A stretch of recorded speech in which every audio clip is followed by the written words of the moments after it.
எனக்கு லவ் ஸ்டோரியே பிடிக்காது. ஆனால் நான் இப்போ நிலாவை லவ் பண்ணுறேன்டா. 4 வருஷம் கழிச்சு என்ன திடீர்னு தெரியல. இது லவ்வான்னு கூட எக்ஸ்ட்ராட்டாக தெரியல. ஆனால் அவளை எனக்கு ரொம்ப பிடிக்கும்டா. இப்போல்லாம் ராஜா பாட்டெல்லாம் கேட்க ஆரம்பிச்சிட்டேன். கண்ணாடி பார்த்து என்னை பார்த்து நானே சிரிக்கிறேன்.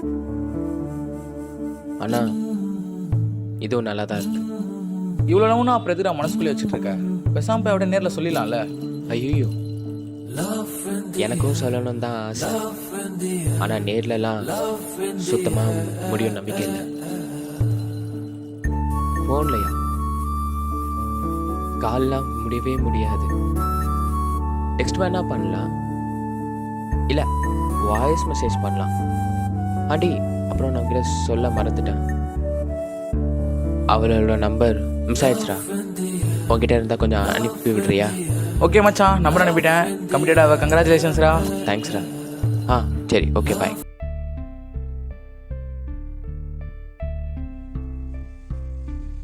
இவ்வளோ நாள் கழிச்சு இதை ஏன் எப்போ சொல்கிறேன்னு நீ நினைக்காத. உங்ககிட்ட நான் நிறைய நாள் சொல்லணும்னு தான் நினச்சேன். ஆனால் எனக்கு அந்த தைரியம் இல்லை. இப்பயும் அந்த தைரியம் இல்லை. ஆனால் இப்போ விட்டா எப்போன்னு எனக்கு தோணுது. அதான் இப்போ சொல்கிறேன். நான் உன்னை லவ் பண்ணுறேன்.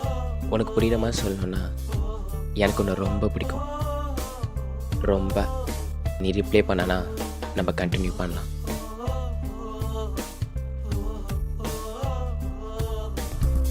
நிஜமாவா?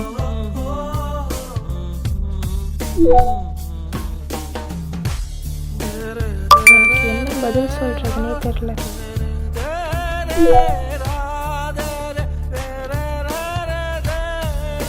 ஏய், இது பிராங்க்லாம் இல்லைல்ல? சரி, எனக்கு கொஞ்சம் டைம் கொடு.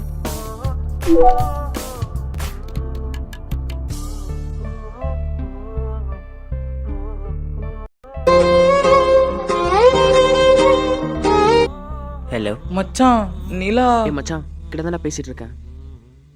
ஓகே ஆகிடும் போலடா.